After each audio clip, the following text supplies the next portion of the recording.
Back नायब CM Nitin Patel press conference sambodhi राष्ट्र सीधा જોઈએ અને સ્ટેચ્યુ ઓફ યુનિટીનું નિર્માણ ત્યાં કેટલા લોકોએ મુલાકાત લીધી, શું શું વસ્તુઓ એ સ્થળ ઉપર જોવાલાયક છે, કેવી વ્યવસ્થા કરવામાં આવી છે, કેટલા પ્રવાસીઓ અત્યાર સુધી આવી ગયા, આ બધી જ જ્યારે હું વિગત આપતો હતો ત્યાર પછી કોંગ્રેસના નેતા, વિપક્ષના નેતા શ્રી પરેશ ધાનાણી પ્રશ્ન પૂછવા ઊભા થયા અને એમણે સરદાર પટેલનું ખૂબ મોટું અપમાન થાય એ રીતે પ્રશ્ન પૂછ્યો કે સ્ટેચ્યુ ઓફ યુનિટી એ લોખંડના ભંગારમાંથી બનાવેલી એક પૂતળું છે અને સરકારે આ પૂતળું ભંગાર ઓગાળી, ભંગાર ભેગો કરી અને ઊભું કર્યું છે.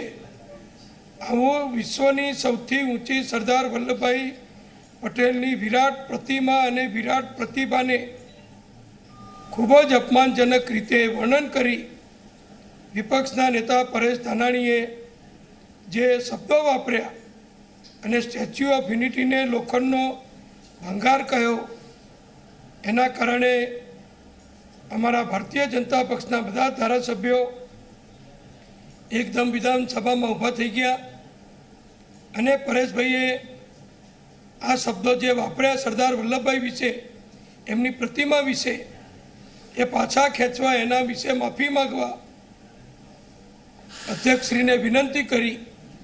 સામે કોંગ્રેસ પક્ષના ધારાસભ્યો પણ પરેશભાઈ આટલું ખોટું અપમાનજનક બોલ્યા હોવા છતાં પરેશભાઈના ટેકામાં ઊભા થયા. એટલે બંને પક્ષે ખૂબ સૂત્રોચ્ચાર થયા. માન્ય અધ્યક્ષશ્રીએ પણ પરેશભાઈને કહ્યું કે તમે આવા શબ્દો બોલ્યા છો, અમે બધાએ આખા ગૃહના બધા જ લોકોએ સાંભળ્યા છે, એ સહેજ પણ શોભ્યાવા નથી, સરદાર વલ્લભભાઈનું અપમાન છે, માટે શબ્દો તમે પાછા ખેંચો, માફી માગો. પણ પરેશભાઈએ સતત એ શબ્દો 3 વખત પુનરોચ્ચાર કરી અને સતત બોલ્યા.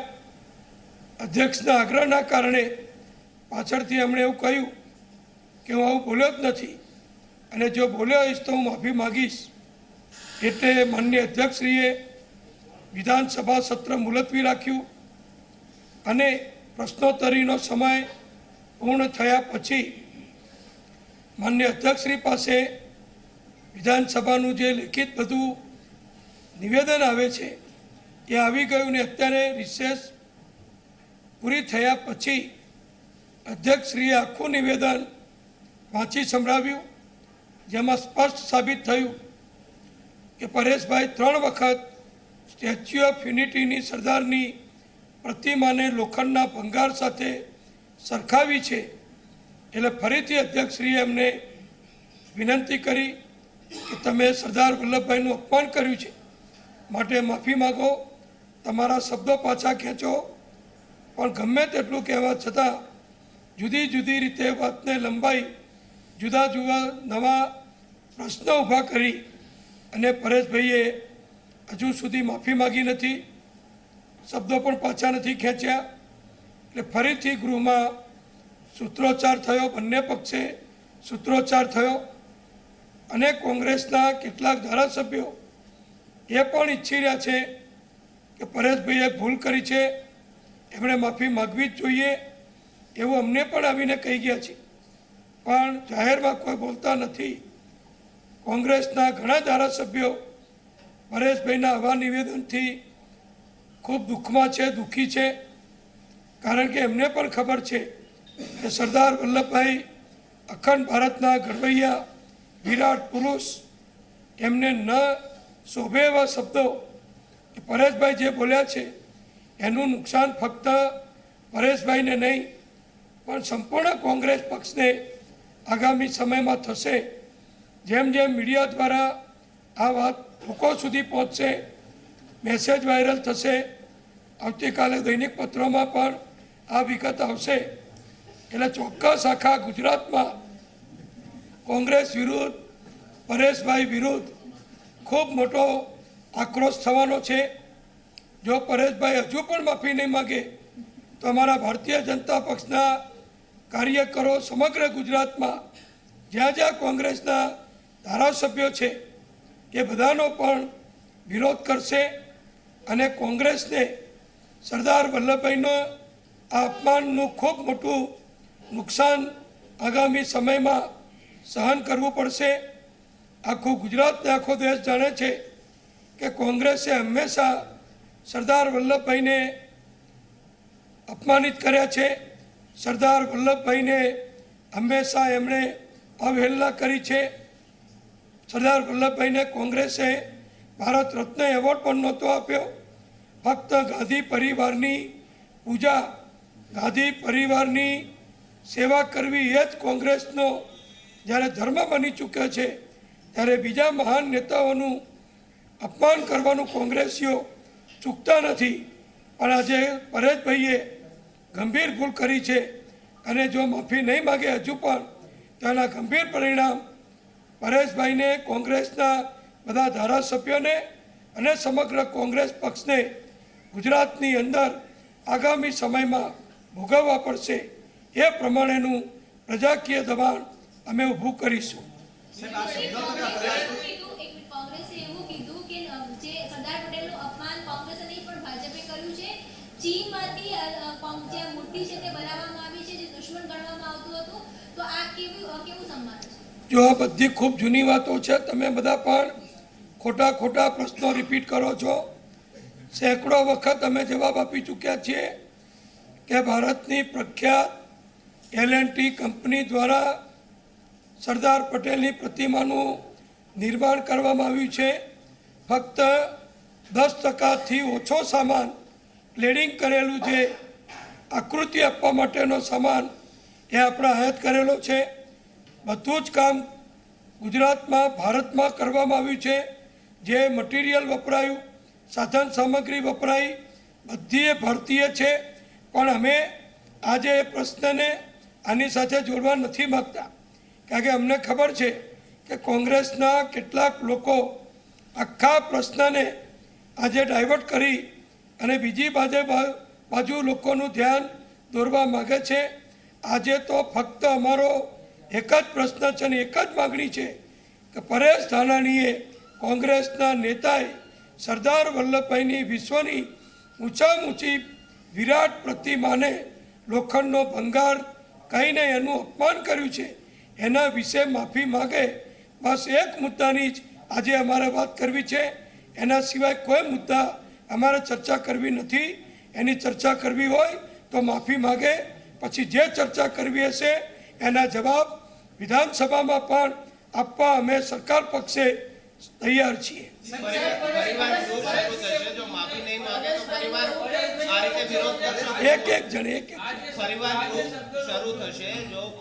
માગે તો પરિવાર આ જ રીતે શાસક પક્ષ વિરોધ કરશે. ગૃહની ચોક્કસ વિરોધ કરીશું. સરદાર વલ્લભભાઈનું અપમાન એ કોઈ સામાન્ય વાત નથી. અખંડ ભારતના નિર્માતા છે. અત્યારે આપણે જોઈએ છીએ કે આપણા સૈનિકો શહીદ થઈ રહ્યા છે, તો કરોડો ભારતવાસીઓ આજે દુઃખી છે અને શહીદ પરિવારો પ્રત્યે સહાનુભૂતિ રાખે છે. તો સરદાર વલ્લભભાઈ તો અખંડ ભારતના નિર્માતા, એમના પ્રત્યેના માનને આખું ભારત, આખી દુનિયા ઉચ્ચ કક્ષાની નજરે જ્યારે જોતી હોય ત્યારે સરદાર વલ્લભભાઈની પ્રતિમાને લોખંડનો ભંગાર કહેવો એ કોઈ પણ રીતે, કોઈ પણ સંજોગોમાં અમારી સરકાર કે અમારો ભારતીય જનતા પક્ષ કોઈ પણ રીતે, કોઈ પણ સંજોગોમાં સાખી નહીં લે. અને આનું ખૂબ મોટું પરિણામ કોંગ્રેસે, પરેશભાઈએ ભોગવવું પડશે. પરેશ ધાનાણીનું એવું કહેવું છે કે આ શબ્દો તત્કાલીન મુખ્યમંત્રી એટલે કે નરેન્દ્રભાઈ મોદીના જો તમે કોંગ્રેસના લોકોની વાતોમાં ખોટી રીતે આવી નહીં જાઓ, અભ્યાસ કરો. તમને હું એ પણ માહિતી આપું, જે મેં વિધાનસભામાં વારંવાર કીધું છે. આખા દેશમાંથી સરદાર વલ્લભભાઈ ખેડૂતોના નેતા હતા. ખેડૂતો એમને ખૂબ પ્રિય હતા. એટલે માન્ય નરેન્દ્રભાઈએ એ વખતે નક્કી કરેલું કે સરદાર વલ્લભભાઈની આ વિરાટ પ્રતિમામાં ખેડૂતોનો પણ સહયોગ જોડાય અને ખેડૂતો આખા દેશના પોતાની ખેતી માટે કૃષિ ઉત્પાદન કરવા માટે જે સાધનો જે ઓજાર ખેતીવાડીના કામમાં ઉપયોગ કરે છે એ સાધનો આખા દેશમાંથી ખેડૂતો પાસે ભેટ સ્વરૂપે મેળવવા અને ભેટમાં મળેલું એ લોખંડ એનો વગાડી એમાંથી જે લોખંડ પ્રાપ્ત થાય એનો પ્રતિમાના કામમાં ઉપયોગ કરવો એટલે દેશના લાખો ખેડૂતોએ પોતાના ખેતીવાડીમાં વપરાતા ઓજાર પછી એ પાવડો હોય કુવાડી હોય કોદાળી હોય કે દાંતરડું હોય આવું બધું જે પણ ભેટમાં આપ્યું હતું એ ભેટ હતી. એ ભેટ ગુજરાત સરકારે સન્માન સહિત સ્વીકારી હતી અને એને અહીંયા લાવી એ સાધનો ખેતીવાડીના ઓજાર વગાડી એનું જે લોખંડ બન્યું એનો સંપૂર્ણ ઉપયોગ પ્રતિમા બનાવવાના કામમાં કરી દેવામાં આવ્યો છે. એક પણ કિલો લોખંડ ઓજાર કોઈ પણ જગ્યાએ પડી રહ્યું નથી. એટલે મહેરબાની કરી કોંગ્રેસવાળાની ખોટી વાતોમાં આપ પ્રચારમાં આવશો નહીં. સાચી વાત એ છે કે આ ખેડૂતોના ઓજાર હતા. ખેડૂતો સરદાર વલ્લભભાઈને ખૂબ પ્રિય હતા અને એમની શ્રદ્ધાંજલિ સ્વરૂપે આખા દેશના ખેડૂતોએ પ્રેમથી વિશ્વાસથી જે ઓજાર આપ્યા એનો સરદાર પટેલની પ્રતિમાના નિર્માણ માટે આપણે ઉપયોગ કર્યો છે. સર, તત્કાલીન મુખ્યમંત્રી નરેન્દ્રભાઈ મોદીના આ શબ્દો હતા તેવું પરેશભાઈ ધાનાણીનું કહેવું છે. ભાઈ પરેશભાઈને શા માટે મારે જવાબ આપવો પડે? પરેશભાઈએ શું કીધું એટલે અમારે શું લેવા દેવા? અમે જે કહીએ છીએ જે હકીકત છે જે વાસ્તવિકતા છે જે સરકારી રેકોર્ડ ઉપર છે જે પ્રતિમા આખી દુનિયા જોવે છે તમે બધાએ પણ વારંવાર જોઈ છે એના વિશેની હું વાત કરું છું. પરેશભાઈ એવી કઈ હસ્તી છે કે કોંગ્રેસના કોઈ પણ નેતા કોઈ ધારાસભ્ય એક એવી હસ્તી છે કે એની ખોટી વાતનો એની અફવાનો એના અપપ્રચારનો અમારે જવાબ આપવો જોઈએ. અમારી વાત સત્ય છે હકીકત છે અને રેકોર્ડ આધારિત છે.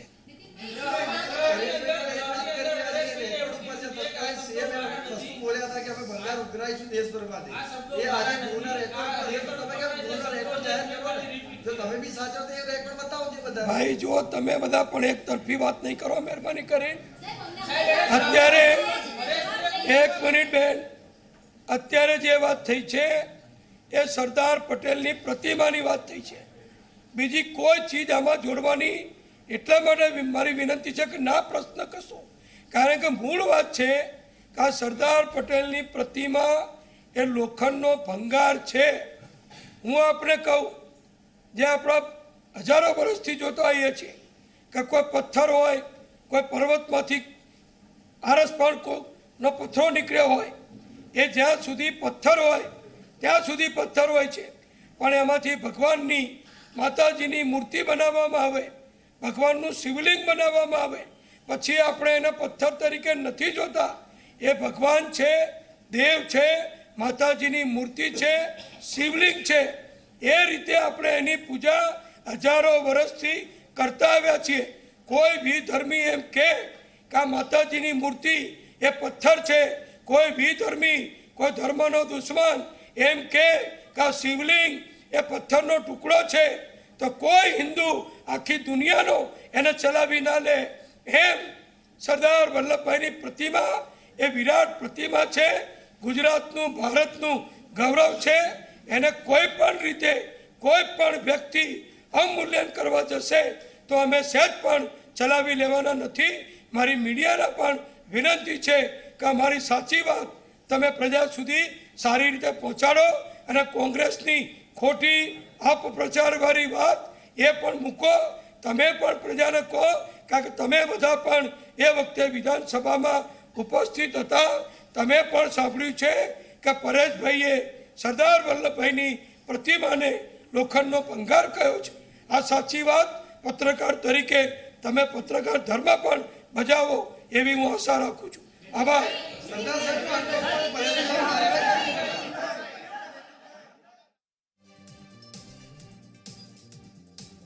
તો નાયબ મુખ્યમંત્રી નીતિન પટેલ દ્વારા પ્રેસ કોન્ફરન્સ કરવામાં આવી અને પરેશ ધાનાણી દ્વારા વિધાનસભામાં જે વાત કહેવામાં આવી હતી સ્ટેચ્યુ ઓફ યુનિટી માટે, તે બાબતે તેમણે અહીંયા આકરી પ્રતિક્રિયા આપી પરેશ ધાનાણી સામે અને તેમણે સીધી રીતે કહી દીધું કે પરેશ ધાનાણી માફી માંગે. જો કે નીતિન પટેલ થોડા છંછેડાયેલા પણ જોવા મળ્યા જ્યારે પત્રકારો દ્વારા તેમને સવાલ પૂછવામાં આવ્યો કે જ્યારે નરેન્દ્ર મોદી મુખ્યમંત્રી હતા ત્યારે તેમણે પોતે કહ્યું હતું કે તેઓ દેશભરમાંથી ભંગાર ભેગું કરશે અને તેમાંથી સરદાર વલ્લભભાઈ પટેલની મૂર્તિ બનાવવામાં આવશે. તેથી પત્રકારો દ્વારા પણ સવાલ કરવામાં આવ્યો કે પછી જો નરેન્દ્ર મોદી જ આ વાત કહેતા હોય તો પછી અત્યારે કેમ ભારતીય જનતા પાર્ટી વિરોધ કરી રહી છે? તો તેની સામે નાયબ મુખ્યમંત્રી નીતિન પટેલે કહ્યું કે તમે મીડિયા પોતાનો ધર્મ નિભાવો અને હાલમાં સરદાર પટેલની જે પ્રતિક્રિયા બની ગઈ છે તેને હવે ભંગાર ન કહી શકાય, કારણ કે એકવાર પથ્થર મૂર્તિનું સ્વરૂપ લઈ લે છે પછી તેને પૂજે છે લોકો, તેને કોઈ પથ્થર નથી કહેતું. અને તે જ રીતે હવે તે લોખંડે સરદાર વલ્લભભાઈ પટેલની મૂર્તિનો આકાર લઈ લીધો છે, તેથી તેને ભંગાર ન કહી શકાય અને પરેશ ધાનાણીએ માફી માંગવી જ જોઈએ તેવું નાયબ મુખ્યમંત્રી નીતિન પટેલે કહ્યું. સાથે જ તેમણે શરૂઆતમાં એક રીતે ધમકીના સૂરમાં તેવું પણ કહી દીધું કે પરેશ ધાનાણી માફી માંગે નહીં તો તેમણે આનું ખરાબ પરિણામ ભોગવવું પડશે.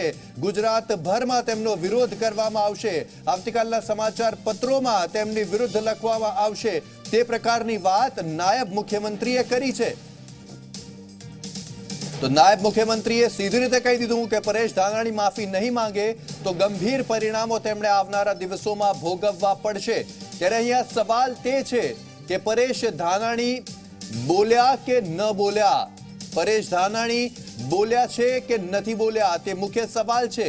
અને અમુક કોંગ્રેસના ધારાસભ્યો તેઓ ગણગણાટ પણ કરી રહ્યા છે કે પરેશ ધાનાણીએ માફી માંગવી જોઈએ તેવું નાયબ મુખ્યમંત્રી કહી રહ્યા છે. તેમણે કહ્યું કે કોંગ્રેસના અમુક ધારાસભ્યોએ તેમની સાથે વાત કરી અને કહ્યું કે પરેશભાઈએ માફી માંગી લેવી જોઈએ, પરંતુ પરેશ ધાનાણી હાલમાં માફી માંગવાના બિલકુલ મૂડમાં છે નહીં અને તેમણે અત્યાર સુધી માફી માંગી પણ છે નહીં. વિધાનસભાના અધ્યક્ષ દ્વારા તેમની સામે પુરાવાઓ પણ રજૂ કરવામાં આવ્યા કે તેઓ એક વખત નહીં પરંતુ 3 વખત આ વસ્તુ બોલ્યા છે, પરંતુ તેમ છતાં પરેશ ધાનાણીએ હજુ સુધી માફી નથી માંગી અને લોકસભાની ચૂંટણી પહેલા આને એક મુદ્દો બનાવવામાં આવી રહ્યો છે, કારણ કે ભારતીય જનતા પાર્ટી તરફથી નાયબ મુખ્યમંત્રી નીતિન પટેલે સ્પષ્ટ શબ્દોમાં કહી દીધું કે પરેશ ધાનાણી આના પરિણામ ભોગવવા પડશે જો તેઓ માફી નહીં માંગે તો.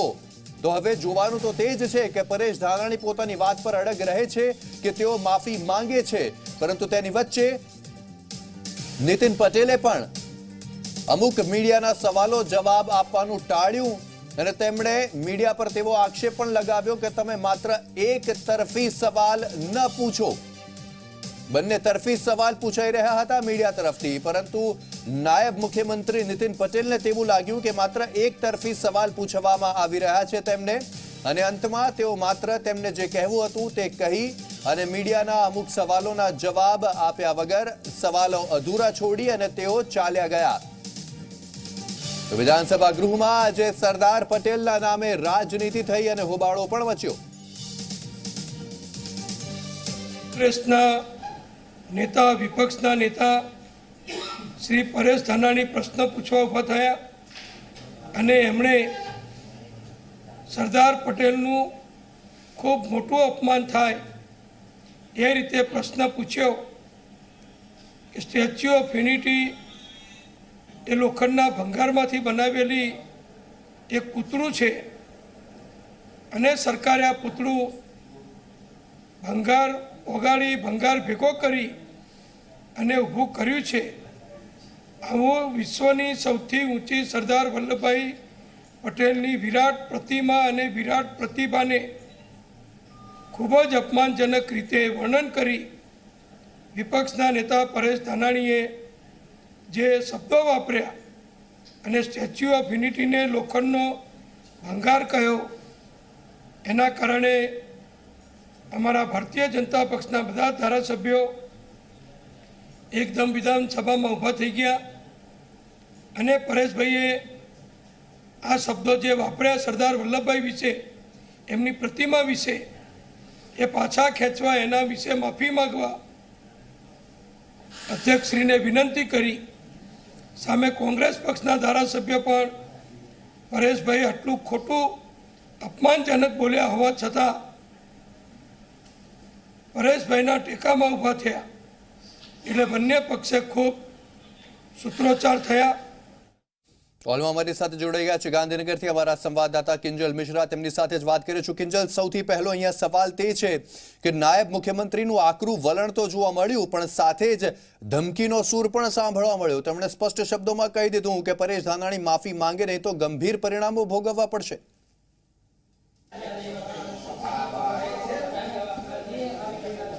जी बिल्कुल, नितिन पटेल द्वारा एवी गंभीर शब्दों में कही देवामां आव्युं छे कि परेश धानाणी द्वारा माफी मांगवामां आवे, जो माफी मांगवामां नहीं आवे तो खूब ज गंभीर परिणामों छे ते गंभीर परिणामों भोगववा पड़शे. त्यारे आपणी साथे कोंग्रेसना पण माफ करजो भूपेन्द्रसिंह चुडासमा पण आवी चूक्या छे, शिक्षण प्रधान छे. सीधी तेमनी साथे पण वात करवानो प्रयत्न करीए कि ए पोते शुं जुवे छे, कई रीते आ समग्र मुद्दाने जुवे छे, केम के आ वखते नितिन पटेले पोतानी साथे पत्रकार धर्म निभावવાની પણ વાત કરી છે. ત્યારે રાજધર્મ શું છે તે ભૂપેન્દ્ર ચુડાસમા સાથે જાણવાનો પ્રયત્ન કરીશું. બધા તૈયાર ને? જી ભૂપેન્દ્ર, આજે પ્રશ્નોત્તરની શરૂઆતમાં પહેલા પ્રશ્નના જવાબમાં માન્ય મંત્રી શ્રી નીતિનભાઈ પટેલે સ્ટેચ્યુ ઓફ યુનિટીની વિગત રજૂ કરી. તો અમારી સાથે હાલમાં સાવરકુંડલાથી કોંગ્રેસના ધારાસભ્ય પ્રતાપ દુધાત જોડાઈ ગયા છે. તેમની સાથે વાત કરીશું. પ્રતાપભાઈ, જાણવા માંગીશું કે આજે વિધાનસભામાં થયું શું હતું? નીતિન પટેલનું કહેવું છે કે કોંગ્રેસના અમુક ધારાસભ્યો માને છે કે પરેશ ધાનાણીએ ભૂલ કરી છે. બિલકુલ માનતા નથી.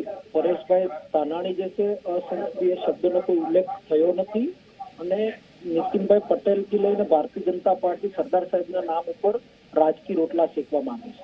હું આપના મારફત ભારતીય જનતા પાર્ટીના આગેવાનોને પૂછવા માંગુ છું કે સરદાર સાહેબના સ્ટેચ્યુની પ્રતિમા વખતે આખા હિન્દુસ્તાનમાંથી જે લોખંડ એકઠું કરવામાં આવ્યું એ લોખંડને ચાઇના મોકલવામાં આવ્યું કે શું, એનો જવાબ આપવામાં એ લોકો અટવાયા. માટે એ લોકોએ આ વાતને ઉછારી અને પરેશભાઈ ધાનાણીને ઘેરવાનો પ્રયાસ કર્યો. પરેશભાઈ અમારા વિપક્ષી નેતા છે, આખી પાર્ટી એમની સાથે જોડાયેલી છે. રહી વાત સરદાર સાહેબના વિચારોની અને એમની વિચારધારાની, આ ભારતીય જનતા પાર્ટી એ ભૂતકાળની અંદર ભૂલી જાય છે. સરદાર સાહેબના પુસ્તકનું વાંચન કરવું જોઈએ. સરદાર સાહેબને જો આ લોકો માનતા હોય, સરદાર સાહેબને જો અનુકરણ કરતા હોય તો સરદાર સાહેબે જે આરએસએસ ઉપર ગાંધીજીના હત્યારા ગોડસે વખતે. જી, પણ પ્રતાપભાઈ, નાયબ મુખ્યમંત્રીનું તો કહેવું છે કે વિધાનસભા અધ્યક્ષે પુરાવા પણ આપ્યા કે પરેશ ધાનાણી 3 વખત બોલ્યા ભંગારનું પુતળું. પરેશભાઈ ધાનાણીનો વળતો જવાબ પણ એ જ રહ્યો છે કે જો અસંસદીય શબ્દો અને સરદાર સાહેબના નામ ઉપર કોઈ મારાથી કોઈ ભૂલ પડી હોય યા તો સરદાર સાહેબનું અપમાન થયું એવું લાગતું હોય તો સરદાર સાહેબની 1000 વાર માફી માંગવા માટેની મારી તૈયારી. પણ ભારતીય જનતા પાર્ટી આ કોઈ પણ પ્રકારે ગૃહ ચાલવા દેવા માંગતા નથી. લોકોના પ્રશ્નોથી ઘેરાયેલી ભારતીય જનતા પાર્ટી ગૃહને મોકૂફ રાખવા માટે ગૃહ ચલાવવાની જવાબદારી સરકારની છે. ત્યારે ભારતીય જનતા પાર્ટીના નીતિનભાઈથી લઈને એમની સરકાર અત્યારે ગૃહ ચલાવવા માટે મોકૂફ રાખવા માટેની ફરજ પાડે. પરેશભાઈ ફરીવાર સત્ર ચાલુ થયું ત્યારે ચોખવટ કરી કે મારા થકી સરદાર સાહેબનું અપમાન થયું તો માફી માંગવાની મારી તૈયારી છે, પણ ભારતીય જનતા પાર્ટીની માફી માંગવા માટે અમે કોઈ બંધાયેલા નથી. ભારતીય જનતા પાર્ટી અમારા કોઈ ઠેકેદારો નથી અને એમને જવાબ આપવા માટે અમે બંધાયેલા નથી. પ્રતાપભાઈ, શું વિપક્ષ નેતા પરેશ ધાનાણી સ્પષ્ટતા કરશે મીડિયા સમક્ષ, જે રીતે નાયબ મુખ્યમંત્રી આરોપ લગાવ્યા ત્યારબાદ? અમારું સત્ર સમાપ્ત થશે, ખુદ પરેશભાઈ ટોટલ મીડિયાને જવાબ આપશે અને પરેશભાઈ પોતે વાત કરશે. જીજોરથી પ્રતાપભાઈ, આભાર આપનો ઝી24 કલાક સાથે વાત કરવા બદલ. તો પ્રતાપ દુધાત હતા અમારી સાથે, કોંગ્રેસના સાવરકુંડલાથી ધારાસભ્ય, અને તેમનું કહેવું છે કે પરેશ ધાનાણીએ બિલકુલ સરદાર વલ્લભભાઈ પટેલને અપમાનિત નથી કર્યા, અને તેમણે કહ્યું છે કે જો તેમના બોલવાથી સરદાર પટેલ અપમાનિત થયા હોય, તેમના નામને અપમાન પહોંચાડ્યું હોય તો તેઓ સરદાર પટેલની માફી માંગવા તૈયાર છે.